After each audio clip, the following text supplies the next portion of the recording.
ഇന്ത്യയുടെ ചരിത്രം ഒരു കഥയുടെ രൂപത്തിൽ അവതരിപ്പിക്കുന്ന ഈ വീഡിയോ സീരീസിൻ്റെ ഏറ്റവും പുതിയ എപ്പിസോഡിലേക്ക് എല്ലാവർക്കും സ്വാഗതം. ആദ്യ എപ്പിസോഡുകൾ കണ്ടിട്ടില്ലാത്തവർക്ക് വേണ്ടി അതിൻ്റെ ലിങ്ക് ഞാൻ ഡിസ്ക്രിപ്ഷനിലും ഫസ്റ്റ് കമൻറ്റിലും കൊടുക്കുന്നുണ്ട്, പരിശോധിക്കാം.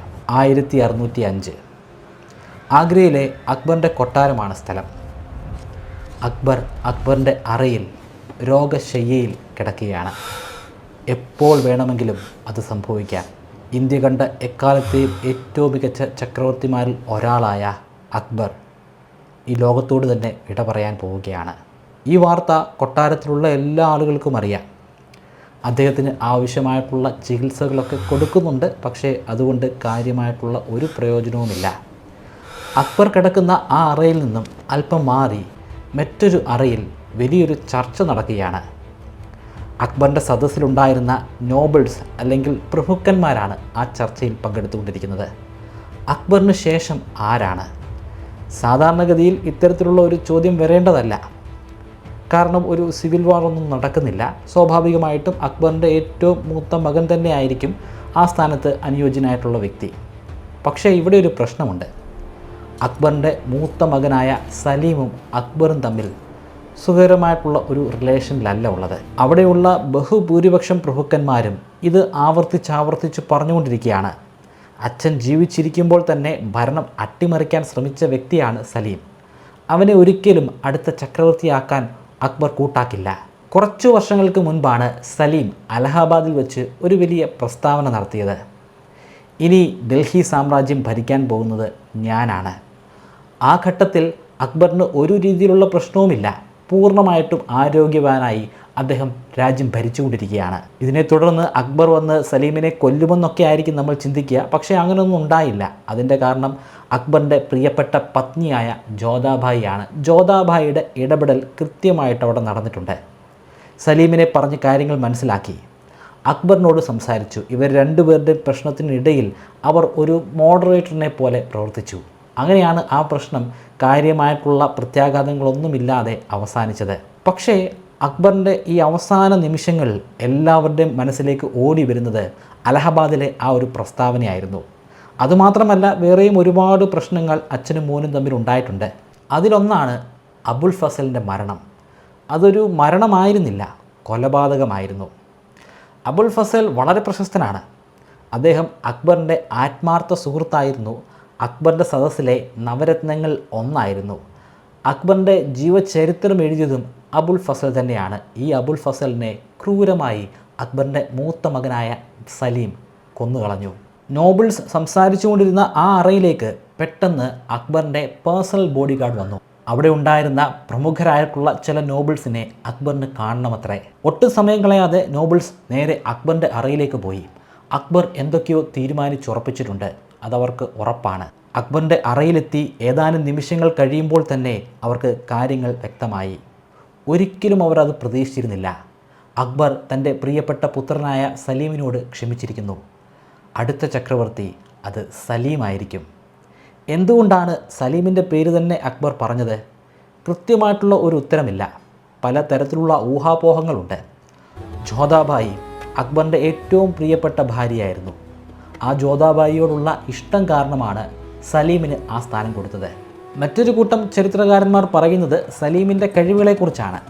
സലീം വളരെ മിടുക്കനായ ഒരു നേതാവായിരുന്നു. അങ്ങനൊരു വ്യക്തി തൻ്റെ പിൻഗാമിയായിട്ട് ചക്രവർത്തി സ്ഥാനത്തേക്ക് ഇരിക്കുന്നത് അക്ബറിന് വളരെയധികം ഇഷ്ടമുള്ള കാര്യമായിരുന്നു. അദ്ദേഹത്തിന് പേഴ്സണലായിട്ടുള്ള ഒരു വിരോധവും ആരോടുമില്ല. അദ്ദേഹത്തിൻ്റെ ഏറ്റവും പ്രധാനപ്പെട്ട ഉദ്ദേശമെന്ന് പറയുന്നത് ജനനന്മയാണ്. തൻ്റെ രാജ്യം ഇനിയും വികസിക്കണം. അത്തരത്തിൽ വികസിപ്പിക്കാൻ ശേഷിയുള്ള ഒരു വ്യക്തി അത് സലീമാണെന്ന് അദ്ദേഹത്തിന് തോന്നിയിട്ടുണ്ടെന്നാണ്. ഇതല്ലാതെ വേറെയും അഭിപ്രായങ്ങളുണ്ട്. സലീം മറ്റുള്ള രാജകുമാരന്മാരെ പോലെ ആയിരുന്നില്ല. അദ്ദേഹം പൂർണ്ണമായിട്ടും ഒരു മുഗളനല്ല, മറിച്ച് അദ്ദേഹം പകുതി മുഗളനും പകുതി രാജ്പുത്തുമാണ്. കാരണം ജോധാബായി ഒരു രാജ്പുത് രാജകുമാരിയായിരുന്നല്ലോ. അവരിലുണ്ടായ പുത്രൻ പൂർണ്ണമായിട്ടും മുഗളനല്ല, പാതി മുഗളനും പാതി രാജ്പുത്തുമാണ്. അങ്ങനെ ഒരാൾ അധികാരത്തിൽ വരികയാണെങ്കിൽ ഹിന്ദുക്കളും മുസ്ലിംസും ഒരു രീതിയിലുള്ള പ്രശ്നവുമില്ലാതെ സുഖകരമായിട്ട് ജീവിച്ചു പോകുമെന്ന് അദ്ദേഹത്തിന് തോന്നിക്കാണും. തൻ്റെ പിൻഗാമികളായിട്ട് ഇനി വരാൻ പോകുന്ന ചക്രവർത്തിമാരിലൊക്കെ പകുതി രാജ്പുത്തും പകുതി മുഗളും ഉണ്ടായിരിക്കണമെന്ന് അദ്ദേഹം ഒരു പക്ഷേ ചിന്തിച്ചിട്ടുണ്ടായിരിക്കാം. എന്നാൽ അതേക്കുറിച്ചുള്ള കൃത്യമായിട്ടുള്ള തെളിവുകളൊന്നും നമ്മുടെ പക്കലില്ല. അങ്ങനെ നമുക്ക് അനുമാനിക്കാം. സലീം അധികാരത്തിലേറി. മറ്റുള്ള ചക്രവർത്തിമാരെ പോലെ തന്നെ സലീമും അദ്ദേഹത്തിൻ്റെ പേരങ്ങ് മാറ്റി. നൂറുദ്ദീൻ മുഹമ്മദ് ജഹാംഗീർ എന്നാക്കി. നൂറുദ്ദീൻ എന്നുകൊണ്ട് ഉദ്ദേശിക്കുന്നത് വിശ്വാസത്തിൻ്റെ പ്രകാശമെന്നാണ്. ജഹാംഗീർ എന്നാൽ ഈ ലോകത്തെ കീഴടക്കിയവനെന്നാണ്, അല്ലെങ്കിൽ ലോക ജേതാവെന്നാണ്. അക്ബറിൽ നിന്ന് തീർത്തും വ്യത്യസ്തനായിരുന്നു ജഹാംഗീർ. അക്ബർ ഒരു വലിയ പോരാളിയാണ്, ഒരു വലിയ ബിൽഡറാണ്, ഒരു മികച്ച നേതാവാണ്. എന്നാൽ ജഹാംഗീർ ഏറ്റവും കൂടുതൽ പ്രാധാന്യം കൊടുത്തിരുന്നത് പ്രകൃതിക്കാണ്. പ്രകൃതിയെ ഇത്രത്തോളം സ്നേഹിച്ചിട്ടുള്ള, പ്രണയിച്ചിട്ടുള്ള മറ്റൊരു ചക്രവർത്തിമാരും മുഗൾ സാമ്രാജ്യത്തിൽ ഉണ്ടായിരിക്കില്ല. പെയിൻറ്റിങ്ങിന് വളരെയധികം പ്രാധാന്യം അദ്ദേഹം കൊടുത്തിരുന്നു. അദ്ദേഹം ഒരു മികച്ച പെയിൻറ്ററൊന്നുമല്ല, എന്നാൽ മികച്ച പെയിൻറ്റേഴ്സിനെ അദ്ദേഹം ആദരിച്ചിരുന്നു. ഉസ്താദ് മൻസൂർ വളരെ പ്രശസ്തനായിട്ടുള്ള ഒരു പെയിൻറ്ററാണ്. ജഹാംഗീറിൻ്റെ സദസ്സിലെ ഒരു അംഗവുമായിരുന്നു. ഉസ്താദ് മൻസൂറിന് ലോകത്തിൻ്റെ വിവിധ ഭാഗങ്ങളുള്ള വ്യത്യസ്തമായിട്ടുള്ള അനവധി പക്ഷികളെയും മൃഗങ്ങളെയും ഒക്കെ ജഹാംഗീർ വരുത്തി കാണിച്ചു കൊടുക്കും. എന്നിട്ട് അതേപടി ക്യാൻവാസിൽ വരയ്ക്കാൻ ഉത്തരവ് കൊടുക്കും. ഉസ്താദ് മൻസൂർ കൃത്യമായിട്ടായിരിക്കും വരയ്ക്കുക. അതിൽ വളരെ ചെറിയ മാറ്റങ്ങൾ പോലും അംഗീകരിക്കാൻ ജഹാംഗീറിന് സാധിക്കില്ല. എങ്ങനെയാണോ ആ പക്ഷി ഉള്ളത് അതേപടി തന്നെ അതേ ഫീച്ചേഴ്സ് ഉൾപ്പെടെ വരച്ചിരിക്കണം. ഉസ്താദ് മൻസൂർ അതിൽ വളരെ മിടുക്കനുമായിരുന്നു. ജഹാംഗീർ വളരെ ഇമോഷണലായിട്ടുള്ളൊരു വ്യക്തിയാണ്. അതിനുപരിയായി അദ്ദേഹം മദ്യത്തിനും ഓപ്പിയം അല്ലെങ്കിൽ കറുപ്പിനും അഡിക്റ്റായിരുന്നു. എല്ലാ സമയവും അദ്ദേഹത്തിൻ്റെ പക്കൽ ഒരു വൈൻ കുപ്പിയെങ്കിലും ഉണ്ടായിരിക്കും. എന്നാൽ അദ്ദേഹം ജസ്റ്റിസിന് അല്ലെങ്കിൽ നിയമവാഴ്ചയ്ക്ക് ഒരുപാട് പ്രാധാന്യവും കൊടുത്തിരുന്നു. അദ്ദേഹത്തിൻ്റെ കാലഘട്ടത്തിലാണ് ചെയിൻ ഓഫ് ജസ്റ്റിസ് നടപ്പിലാക്കുന്നത്. അത് ഏകദേശം 300 മീറ്ററോളം നീളമുള്ള ഒരു സ്വർണ്ണ ചെയിനാണ്. ആ സ്വർണ്ണ ചെയിനിൽ 60 വ്യത്യസ്തമായിട്ടുള്ള മണികൾ സ്ഥാപിച്ചിട്ടുണ്ട്. കൊട്ടാരത്തിൻ്റെ മെയിൻ ഗേറ്റിൽ നിന്നും ഇത് നേരെ അടുത്തുള്ള പുഴ വരെ വലിച്ചു കെട്ടിയിരിക്കുകയാണ്. ആർക്കെങ്കിലും എന്തെങ്കിലും പരാതികളുണ്ടെങ്കിൽ, അധിക്ഷേപങ്ങളുണ്ടെങ്കിൽ, പ്രയാസങ്ങളുണ്ടെങ്കിൽ ഏത് സമയത്ത് വന്നു വേണമെങ്കിലും ഈ ചെയിനിൽ ഒന്ന് കിലുക്കാം. ചെയിൻ കിലുക്കിക്കഴിഞ്ഞാൽ 60 മണികളും ഒരുപോലെ അടിച്ചുകൊണ്ടിരിക്കും. അത് മതിയായിരുന്നു ചക്രവർത്തിയുടെ ശ്രദ്ധ ആകർഷിക്കാൻ. മണിക്കൂറുകളോളം ചെലവഴിച്ച് അവരുടെ പരാതികൾ അദ്ദേഹം കേട്ടിരുന്നു. ആ പരാതിയുടെ മേൽ ഒരു തീർപ്പ് കൽപ്പിക്കാനും ജഹാംഗീർ മിടുക്കനായിരുന്നു. ജഹാംഗീർ അധികാരത്തിലേറിയിട്ട് ഇപ്പോൾ 1 വർഷം പിന്നിട്ടു. വർഷം 1606 ചരിത്രം ഇവിടെ ആവർത്തിക്കാൻ പോകുന്നു.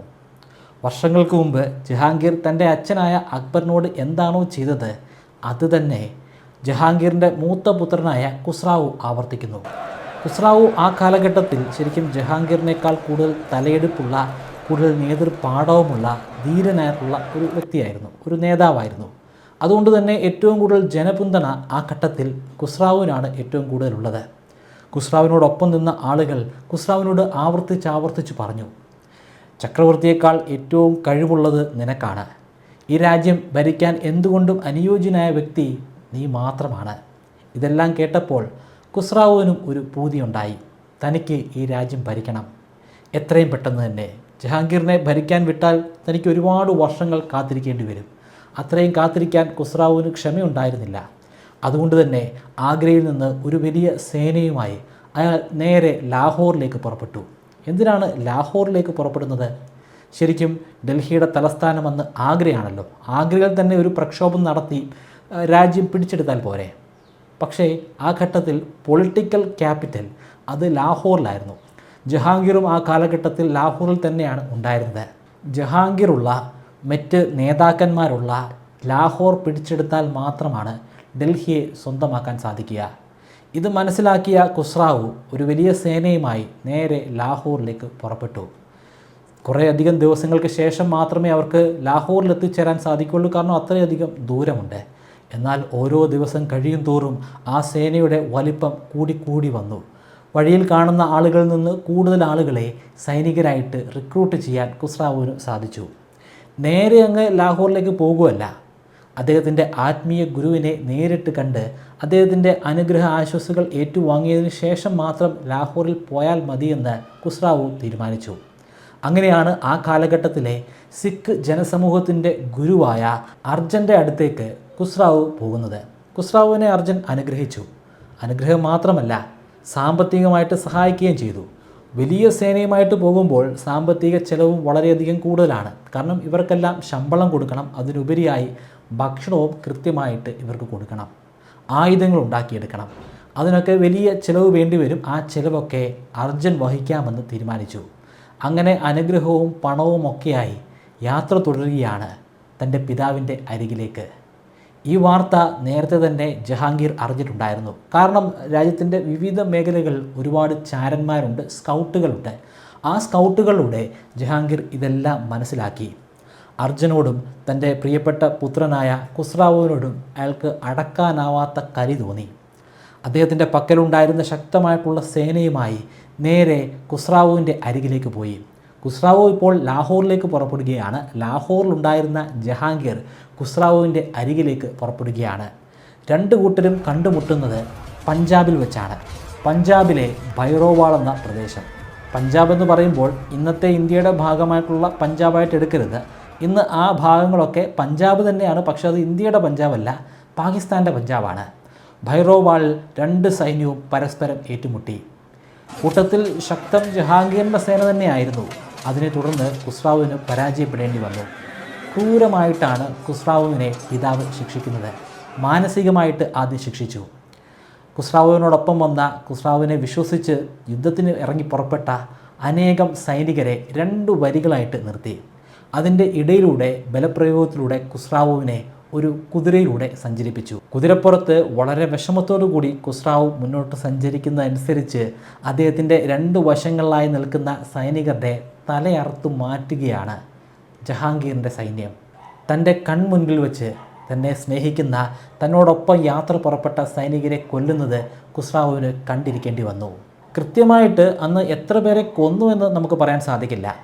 ജഹാംഗീറിൻ്റെ ആത്മകഥയായ തുസൂക്കി ജഹാംഗീരിയിൽ പറയുന്നത് 700 പേരെ കൊന്നുവെന്നാണ്. പേർഷ്യൻ ക്രോണിക്കിൾസ് അനുസരിച്ച് 3000 പേരെയാണ് കൊന്നിട്ടുള്ളത്. സിഖുകാർ പറയുന്നത് ആയിരക്കണക്കിന് ആളുകളെ കൊന്നുവെന്നാണ്. ആയിരക്കണക്കിനെന്ന് പറയുമ്പോൾ അതിന് കൃത്യമായിട്ടുള്ളൊരു എണ്ണമൊന്നുമില്ല. ഒരുപാട് പേരെ കൊന്നുവെന്ന് അവർ പറയുന്നു. ഇതിൽ നമുക്ക് ഏറ്റവും കൂടുതൽ വിശ്വസിക്കാൻ സാധിക്കുന്നത് പേർഷ്യൻ ക്രോണിക്കിൾസ് ആണ്.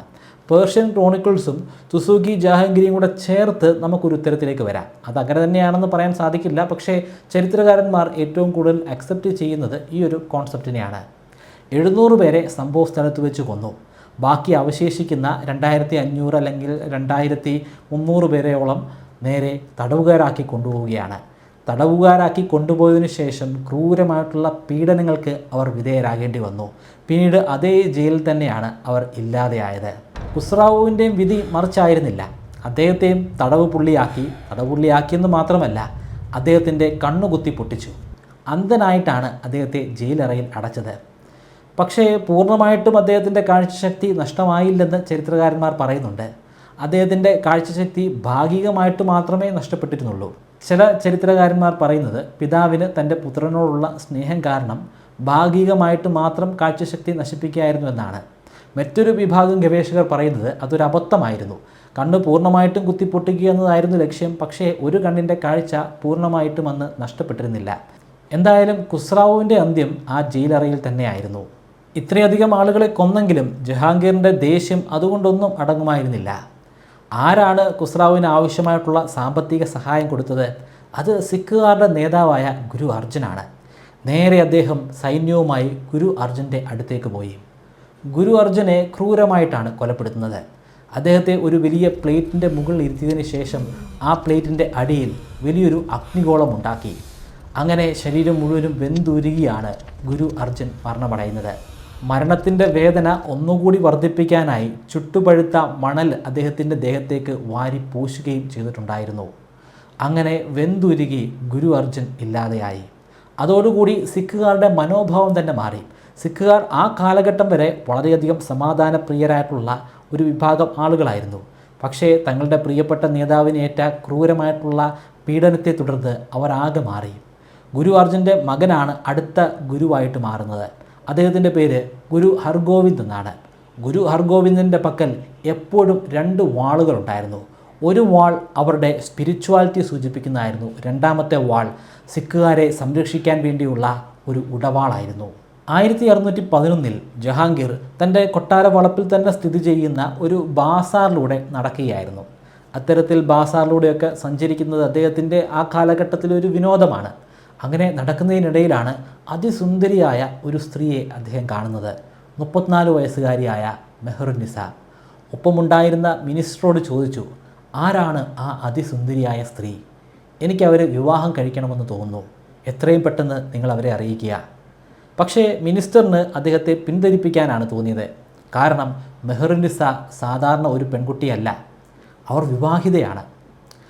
ജഹാംഗീർ ചക്രവർത്തിയാണെങ്കിൽ പോലും വിവാഹിതയായിട്ടുള്ള ഒരു പെൺകുട്ടിയെ ആ കാലഘട്ടത്തിൽ വിവാഹം ചെയ്യാൻ സാധിക്കില്ല.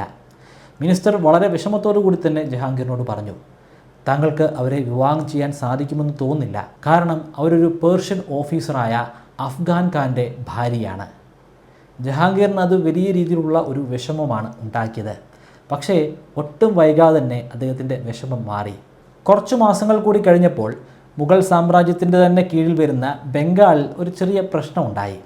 ബംഗാൾ ഗവർണറും ഈ മെഹറുന്നിസയുടെ ഭർത്താവായ ഷേർ അഫ്ഗാൻ ഖാനും തമ്മിലാണ് ഉടക്ക് പിന്നീട് കയ്യാങ്കളിയായിട്ട് മാറി. ഒടുവിൽ അത് ഷേർ അഫ്ഗാൻ ഖാൻ്റെ മരണത്തിൽ കലാശിച്ചു. ജഹാംഗീറിൻ്റെ മുൻപിൽ ഇപ്പോൾ ഒരു രീതിയിലുള്ള തടസ്സവുമില്ല. മെഹറുന്നിസയെ കല്യാണം കഴിക്കാം, കൊട്ടാരത്തിലേക്ക് കൊണ്ടുവരാം, തൻ്റെ അറയിലേക്ക് കൊണ്ടുവരാം. കാരണം അവർ ഇപ്പോൾ ആരുടെയും ഭാര്യയല്ല. ഒട്ടും വൈകാതെ തന്നെ മെഹറുന്നിസയെ അദ്ദേഹം വിവാഹം ചെയ്തു എന്ന് മാത്രമല്ല, അവരുടെ പേര് നൂർ മഹൽ എന്നാക്കി. നൂർ മഹൽ എന്ന് പറഞ്ഞാൽ കൊട്ടാരത്തിൻ്റെ വെളിച്ചമെന്നാണ്. കുറച്ച് നാളുകൂടെ കഴിഞ്ഞപ്പോൾ ഈ നൂർ മഹലിനോടുള്ള പ്രണയം കുറേ കൂടി അങ്ങ് മൂർച്ഛിച്ചു. അതോടുകൂടി നൂർ മഹൽ എന്നുള്ള പേര് മാറ്റി നൂർ ജഹാൻ എന്നാക്കി. അതായത് കൊട്ടാരത്തിൻ്റെ വെളിച്ചമല്ല, ഈ ലോകത്തിൻ്റെ തന്നെ വെളിച്ചം. ജഹാംഗീറിൻ്റെ പേരിലും ഒരു ജഹാനുണ്ട്. ജഹാംഗീർ എന്ന് പറഞ്ഞാൽ ലോകത്തെ കീഴടക്കിയവൻ എന്നാണ്. ലോകത്തെ കീഴടക്കിയവൻ്റെ ഭാര്യ ഈ ലോകത്തിൻ്റെ വെളിച്ചമായിരിക്കണമല്ലോ. നൂർജഹാൻ അവർക്ക് മുമ്പുണ്ടായിരുന്ന മുഗൾ സാമ്രാജ്യത്തിലെ ചക്രവർത്തിനിമാരിൽ നിന്നും അവർക്ക് ശേഷമുണ്ടായിരുന്ന ചക്രവർത്തിനിമാരിൽ നിന്നും തീർത്തും വ്യത്യസ്തയായിരുന്നു. വളരെ ഇൻ്റലിജൻ്റ് ആയിട്ടുള്ള ഒരു സ്ത്രീയായിരുന്നു. വളരെ ധീരയായിരുന്നു. അവർ യുദ്ധത്തിൽ പോലും പങ്കെടുത്തിരുന്നു. ആ സ്ത്രീ പിന്നീട് മുഗൾ സാമ്രാജ്യം ഭരിക്കുന്നതാണ് നമുക്ക് കാണാൻ കഴിഞ്ഞത്. അതിനൊരു കാരണമുണ്ട്, ജഹാംഗീറിൻ്റെ ഒരു പോരായ്മ. ജഹാംഗീറിന് ആദ്യഘട്ടത്തിൽ ഭരണത്തോട് വലിയ താല്പര്യമുണ്ടായിരുന്നെങ്കിലും പിന്നീട് ആ താല്പര്യം മദ്യത്തിനോടും കറുപ്പിനോടുമൊക്കെ ആയിരുന്നു. ജഹാംഗീർ തന്നെ എഴുതി വച്ചിട്ടുള്ള ഒരു കാര്യമുണ്ട്, എൻ്റെ പ്രിയപ്പെട്ട പത്നിക്ക് ഒരു കുപ്പി മദ്യത്തിനും ഒരു കപ്പ് സൂപ്പിനും വേണ്ടി ഈ രാജ്യം തന്നെ ഞാൻ വിറ്റു. മുഗൾ സാമ്രാജ്യത്തിൽ ഇന്നേ വരെ ആരും കണ്ടിട്ടില്ലാത്ത ഒരു കാഴ്ച അന്ന് കാണാൻ സാധിച്ചു. ജഹാംഗീർ ഇരുന്നിരുന്ന, അദ്ദേഹത്തിൻ്റെ പൂർവികർ ഇരുന്നിരുന്ന ആ സിംഹാസനത്തിൽ ആദ്യമായി ഒരു സ്ത്രീ വന്നിരിക്കുന്നു. ആ സിംഹാസനത്തിൽ വന്നിരിക്കുക മാത്രമല്ല, ആ രാജ്യത്തെ അവർ അടക്കി ഭരിച്ചു. അവരോട് ഒട്ടും താല്പര്യമില്ലാതിരുന്ന ഒരുപാട് പ്രഭുക്കന്മാർ അല്ലെങ്കിൽ നോബിൾസ് ആ കൊട്ടാരത്തിൽ തന്നെ ഉണ്ടായിരുന്നു. ചെറിയ രീതിയിലുള്ള മുറുമുറുപ്പ് കാണിച്ചിട്ടുള്ള നോബിൾസിനെ പോലും തെരഞ്ഞു പിടിച്ച് അവർ വകവരുത്തിയിരുന്നു. അതുകൊണ്ട് തന്നെ എല്ലാവർക്കും നൂർജഹാനോട് വലിയ ഭയമാണ്, ബഹുമാനമാണ്. നൂർജഹാൻ എന്ത് പറഞ്ഞാലും അവരത് അതേപടി അനുസരിക്കും. അങ്ങനെയാണ് ചരിത്രത്തിൽ ആദ്യമായി മുഗൾ സാമ്രാജ്യത്തിൽ നിന്ന് പ്രിൻ്റ് ചെയ്ത ഒരു നാണയത്തിൽ രാജ്ഞിയുടെയും മുഖം വന്നത്. രാജ്ഞിയുടെയും ജഹാംഗീറിൻ്റെ മുഖം ഒന്നിച്ചാണ് അന്ന് നാണയത്തിൽ പ്രത്യക്ഷപ്പെട്ടത്. അവർ ഇൻ്റലിജൻറ്റ് മാത്രമായിരുന്നില്ല, അവർ യുദ്ധത്തിലും കേമിയായിരുന്നു. മറ്റ് ചക്രവർത്തിമാരെ പോലെ അവർ വേട്ടയ്ക്ക് പോയിരുന്നു. ആ വേട്ടയ്ക്ക് വേണ്ടി അവർ ഉപയോഗിച്ചിരുന്നത് സാധാരണഗതിയിലുള്ള കുതിരയായിരുന്നില്ല, വലിയ ആനയാണ്. ഒരു ആനയുടെ പുറത്തിരുന്നാണ് അവർ കാട്ടിൽ വേട്ടയ്ക്ക് പോകുന്നത്. അങ്ങനെ വേട്ടയ്ക്ക് പോയി ഏതെങ്കിലും മൃഗത്തെയല്ല അവർ തെരഞ്ഞുപിടിച്ച് കൊന്നിരുന്നത്. അവർ കൊന്നിരുന്നത് കടുവകളെയും പുലികളെയുമായിരുന്നു. നൂർജഹാൻ പിന്നീട് തൻ്റെ ബന്ധുക്കൾക്ക് ഉയർന്ന പൊസിഷനുകൾ വെച്ചു കൊടുത്തു. മിനിസ്റ്റർമാരുടെ മിനിസ്റ്റർ എന്ന പേരിൽ അറിയപ്പെടുന്ന ചീഫ് മിനിസ്റ്റർ സ്ഥാനമാണ് അവരുടെ പ്രിയപ്പെട്ട പിതാവായ ഗിയാസ് ബേഗിന് കൊടുക്കുന്നത്. സഹോദരനായ അസഫ് ഖാനും ഉയർന്ന പൊസിഷൻ കൊടുക്കുന്നുണ്ട്. ബന്ധുക്കൾക്ക് ഇങ്ങനെ ഉയർന്ന പൊസിഷൻ കൊടുക്കുന്നത് പിന്നീട് അവർക്ക് വലിയൊരു തിരിച്ചടിയായിട്ട് മാറുകയും ചെയ്തിട്ടുണ്ട്. പിതാവ് ഗിയാസ് ബീഗ് മരിച്ചപ്പോൾ അതിമനോഹരമായിട്ടുള്ള ഒരു ടൂംബ് അല്ലെങ്കിൽ ശവകുടീരമാണ് അന്ന് നൂർജഹാൻ നിർമ്മിക്കുന്നത്. അത് അതിമനോഹരമായിരുന്നു. അതിനെ ഇൻസ്പയർ ചെയ്തിട്ടാണ് പിന്നീട് താജ്മഹൽ പോലും നിർമ്മിച്ചത്. യഥാർത്ഥ ചക്രവർത്തിയായ ജഹാംഗീർ ഒരു ബോധവുമില്ലാതെ കൊട്ടാരത്തിലൂടെ അങ്ങോട്ടും ഇങ്ങോട്ടും ഒക്കെ അലഞ്ഞു തിരിഞ്ഞ് നടക്കുമ്പോൾ രാജ്യത്തിൻ്റെ വളർച്ച അത് കൃത്യമായിരുന്നു.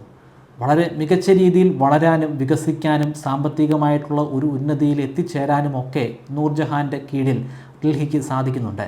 രാജ്യത്തെ ദൈനംദിന കാര്യങ്ങൾ മാത്രമല്ല അവർ പരിശോധിച്ചിരുന്നത്, വിദേശ രാജ്യങ്ങളിൽ നിന്ന് ഒരുപാട് അംബാസിഡർമാർ അവരെ തേടിയെത്തി. ആ അംബാസിഡർമാരുമായിട്ട് അവർക്ക് നേരിട്ടിരുന്ന് സംസാരിക്കാൻ സാധിക്കില്ല. കാരണം ആ കാലഘട്ടത്തിലെ ഒരു സമ്പ്രദായം അനുസരിച്ച് കൊട്ടാരത്തിലെ സ്ത്രീകൾക്ക് മറ്റ് രാജ്യങ്ങളിൽ നിന്ന് വരുന്ന അംബാസിഡറുമായിട്ട് നേരിട്ട് കാണാൻ സാധിക്കില്ല. അതുകൊണ്ട് തന്നെ മുൻപിൽ ഒരു കർട്ടൻ കെട്ടിയതിന് ശേഷം ആ കർട്ടൻ്റെ മറവിൽ ഇരുന്നു കൊണ്ടായിരുന്നു അംബാസിഡർമാരുമായിട്ട് അവർ സംസാരിച്ചിരുന്നത്. 1615 ചരിത്രത്തിൽ ആദ്യമായി ബ്രിട്ടനിൽ നിന്നും ഒരു അംബാസിഡർ ഡൽഹിയിൽ എത്തിച്ചേർന്നു. അദ്ദേഹത്തിൻ്റെ പേര് സർ തോമസ് റോയ് എന്നാണ്.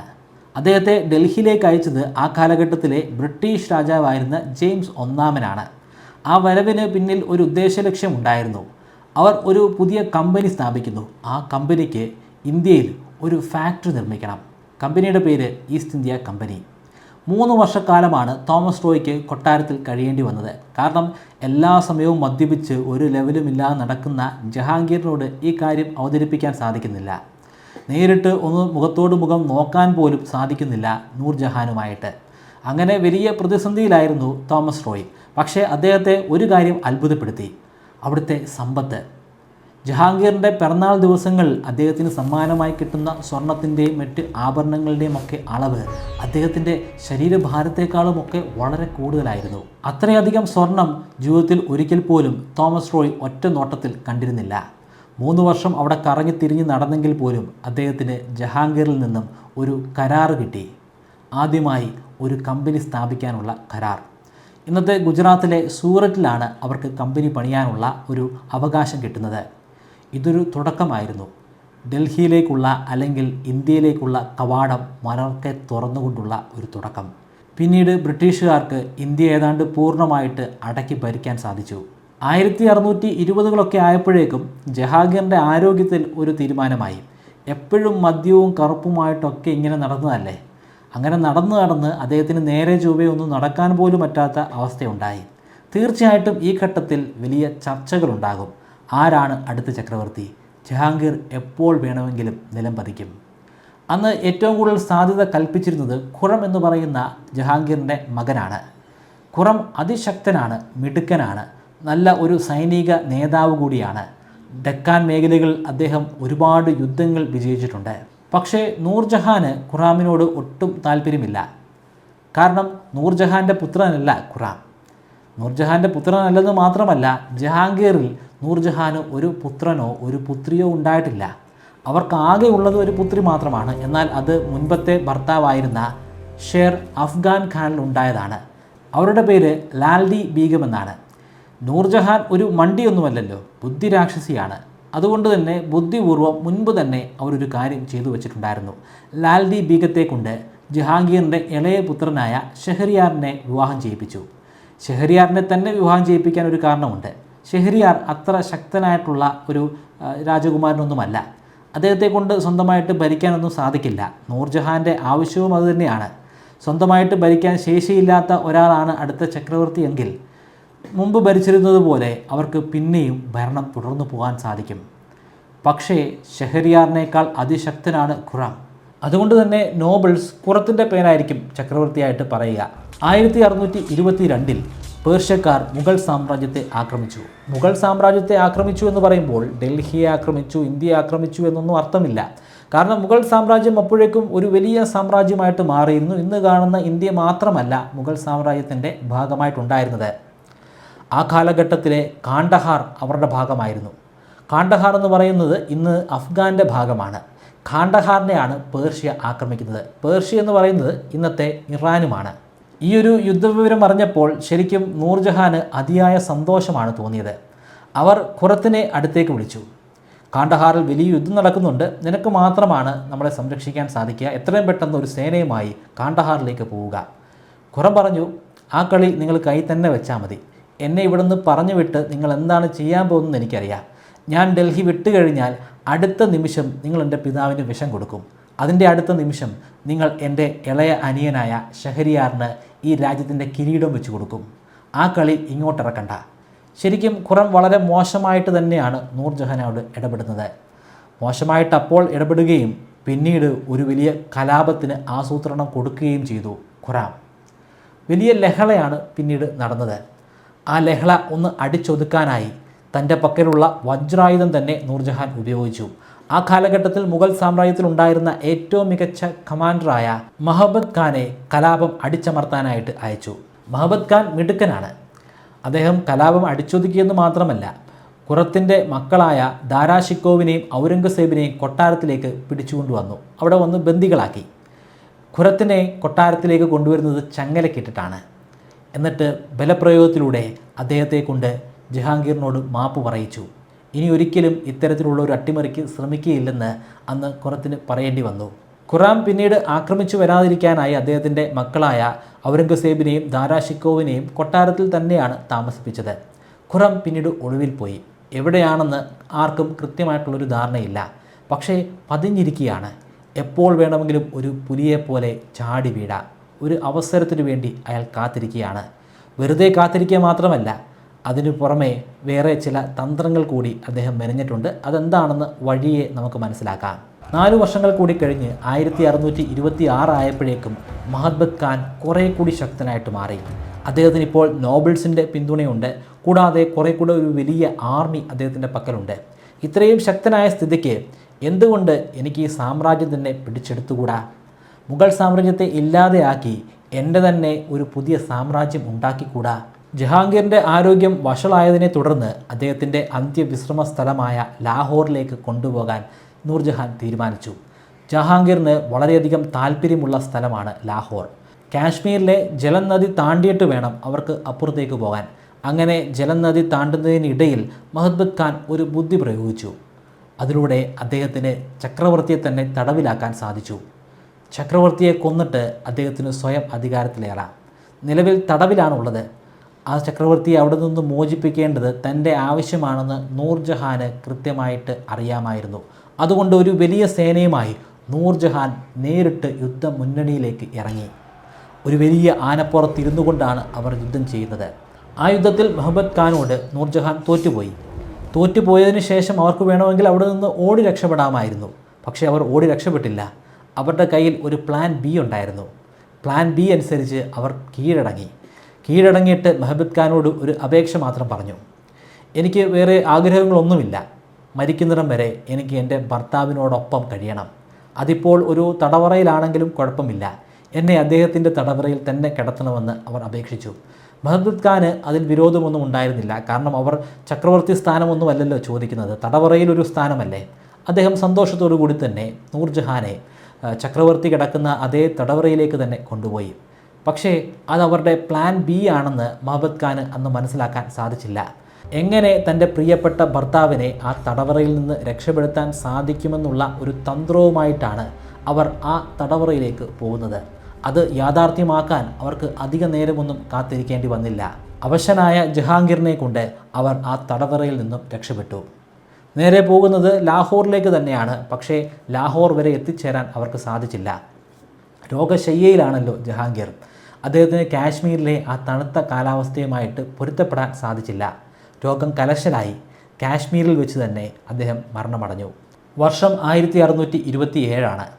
പക്ഷേ ഈ വാർത്ത അവർ പുറം ലോകത്തെ അറിയിക്കുന്നില്ല. പുറം ലോകത്തെ അറിയിച്ചു കഴിഞ്ഞാൽ അക്ബറിന് എപ്പോൾ വേണമെങ്കിലും ആഗ്രയിൽ എത്തിച്ചേർന്ന് ഭരണം പിടിച്ചെടുക്കാനായിട്ട് സാധിക്കും. കാരണം ഇപ്പോൾ ചക്രവർത്തി ഇല്ലല്ലോ. തങ്ങളെല്ലാം ആഗ്രയിൽ നിന്ന് വളരെയധികം അകലെയാണ് ഉള്ളത്. ലാഹോറിലാണെങ്കിൽ എത്തിച്ചേർന്നിട്ടുമില്ല. മരണവിവരം രഹസ്യമാക്കി വെച്ച് ഷഹരിയാറിനെയും കൊണ്ട് എത്രയും പെട്ടെന്ന് ആഗ്രയിൽ എത്തിച്ചേരണം. എന്നാൽ ആഗ്രയിൽ അവർ എത്തിച്ചേർന്നതിന് മുമ്പ് ഒളിവിലായിരുന്ന ഖുറാം അവിടെ എത്തിച്ചേർന്നിട്ടുണ്ടായിരുന്നു. ഖുറാം അവിടെ എത്തിച്ചേരാൻ കാരണക്കാരനായത് ശരിക്കും നൂർജഹാൻ്റെ സഹോദരനായ അസഫ് ഖാനാണ്. എന്തിനാണ് അസഫ് ഖാൻ തൻ്റെ സഹോദരിയെ ഒറ്റുകൊടുത്തത്? തനിക്ക് ഈ അധികാര സ്ഥാനങ്ങളൊക്കെ നൽകിയത് തൻ്റെ സഹോദരിയല്ലേ? അതിൻ്റെ കാരണം എനിക്ക് വളരെ ഡീറ്റെയിൽ ആയിട്ടൊന്നും പറയേണ്ട ആവശ്യമില്ല. അസഫ് ഖാൻ്റെ മകളുടെ പേരെന്താണെന്ന് മാത്രം പറഞ്ഞാൽ മതി. ബാക്കി കാര്യമെല്ലാം നിങ്ങൾക്ക് മനസ്സിലാകും. അസഫ് ഖാൻ്റെ മകളുടെ പേരാണ് മുംതാസ് മഹൽ. അതെ, ഖുറം എന്ന് ഞാൻ ഇത്രയും നേരം പറഞ്ഞിരുന്ന വ്യക്തി പിന്നീട് പേര് മാറ്റിയത് ഷാജഹാൻ എന്നാണ്. ഷാജഹാൻ്റെ ഭാര്യയാണ് മുംതാസ് മഹൽ. മുംതാസ് മഹലിൻ്റെ പിതാവാണ് അസഫ് ഖാൻ, അതായത് നൂർജഹാൻ്റെ സഹോദരൻ. അതുകൊണ്ട് തന്നെ അസഫ് ഖാൻ ആഗ്രഹിക്കുന്നത് ഷാജഹാൻ അല്ലെങ്കിൽ ഖുറാം അധികാരത്തിൽ വരണമെന്നാണ്. ജഹാംഗീർ മരിച്ച വിവരം രഹസ്യമാക്കി വെച്ചതും നൂർജഹാനും ഷഹരിയാറും കൊട്ടാരത്തിലേക്ക് രഹസ്യമായി പുറപ്പെടുന്നതുമൊക്കെ അസഫ് ഖാൻ ഖുറമിനെ അറിയിച്ചു. ഖുറം ഒട്ടും സമയം കളയാതെ നേരെ ആഗ്രയിലേക്ക് പുറപ്പെട്ടു. ആഗ്രയിലുണ്ടായിരുന്ന തൻ്റെ ശത്രുക്കളെ എല്ലാം വകവരുത്തി അദ്ദേഹം അടുത്ത ചക്രവർത്തിയായിട്ട് മാറി. വകവരുത്തിയ കൂട്ടത്തിൽ പ്രിയപ്പെട്ട സഹോദരനായ ഷഹരിയാറും ഉണ്ടായിരുന്നു. ഷഹരിയാറിനെ ഷാജഹാൻ കൊലപ്പെടുത്തി. പക്ഷേ നൂർജഹാനെ കൊലപ്പെടുത്തുന്നില്ല. നൂർജഹാനെ വീട്ടുതടവിലാണ് ആക്കുന്നത്. അതും അവരാഗ്രഹിച്ച അവരുടെ പ്രിയപ്പെട്ട ലാഹോറിലെ വീട്. ലാഹോറിലെ വീട് തന്നെ ആയിരുന്നല്ലോ ജഹാംഗീറും ആഗ്രഹിച്ചത്. ആ കൊട്ടാരത്തിലേക്ക് തന്നെ ഇവരെയും പറഞ്ഞു വിട്ടു. പിന്നീടുള്ള കാലഘട്ടങ്ങളിൽ നൂർജഹാൻ വളരെ നിശബ്ദയായിട്ടാണ് തുടർന്നു പോയത്. അവർക്ക് പിന്നീട് അധികാരമോഹങ്ങളൊന്നും ഉണ്ടായിരുന്നില്ല. അവരുടെ ലക്ഷ്യമെന്ന് പറയുന്നത് തൻ്റെ പ്രിയപ്പെട്ട ഭർത്താവിന് വേണ്ടി ഒരു മികച്ച ശവകുടീരം അല്ലെങ്കിൽ ടൂംബ് ഉണ്ടാക്കുക എന്നതായിരുന്നു. അങ്ങനെയാണ് ലാഹോറിൽ അതിമനോഹരമായ ഒരു ശവകുടീരം അവർ പണിയുന്നത്. 1645 ഡിസംബർ മാസം 17-ാം തീയതിയാണ് നൂർജഹാൻ മരിക്കുന്നത്. അവരുടെ ശവശരീരവും ലാഹോറിലെ അതേ ശവകുടീരത്തിൽ തന്നെ അടക്കം ചെയ്തു. 1628 ഷാജഹാൻ എന്ന പേരിൽ ഖുറം അധികാരത്തിലേറി. ഇനി അങ്ങോട്ടുള്ള കാലഘട്ടം അത് ഷാജഹാൻ്റെ കാലഘട്ടമാണ്. വിപ്ലവകരമായിട്ടുള്ള ഒരുപാട് സംഭവ വികാസങ്ങൾ അരങ്ങേറിയ കാലഘട്ടം. കാത്തിരിക്കാം അടുത്ത എപ്പിസോഡിനായി. നിങ്ങൾക്ക് ഞാനൊരു 25 മെമ്മറി ട്രിക്കുകൾ പറഞ്ഞുതരാം. ഈ മെമ്മറി ട്രിക്കുകൾ ഉപയോഗിച്ച് എത്ര കടുകട്ടിയായിട്ടുള്ള വിഷയങ്ങളും വളരെ ഈസി ആയിട്ട് പഠിക്കാനും അത് ദീർഘനാളത്തേക്ക് നിങ്ങളുടെ ഓർമ്മശക്തിയിൽ സൂക്ഷിക്കാനും സാധിക്കുന്നതാണ്. ഈ 25 മെമ്മറി ട്രിക്കുകൾ ഒരു കോഴ്സിൻ്റെ രൂപത്തിൽ ബ്രൈറ്റ് കേരളൈറ്റിൻ്റെ വെബ്സൈറ്റിലും അതുപോലെ ആൻഡ്രോയിഡ് ആപ്ലിക്കേഷനിലും ഇപ്പോൾ ലഭ്യമാണ്. 3000 രൂപയാണ് ഈ കോഴ്സിൻ്റെ ഫീ. എന്നാൽ നിങ്ങൾ ഇപ്പോൾ രജിസ്റ്റർ ചെയ്യുകയാണെങ്കിൽ 20% ഡിസ്കൗണ്ട് ലഭിക്കുന്നതാണ്. അതിനുവേണ്ടി സ്ക്രീനിൽ കാണുന്നത് പോലെ മെമ്മറി 20 എന്ന പ്രോമോ കോഡ് ഉപയോഗിക്കുക. ഡിസ്ക്രിപ്ഷനിലും ഫസ്റ്റ് കമൻറ്റിലും ഞാൻ ലിങ്ക് കൊടുക്കുന്നുണ്ട്. താല്പര്യമുള്ളവർ ഇപ്പോൾ തന്നെ രജിസ്റ്റർ ചെയ്യുക.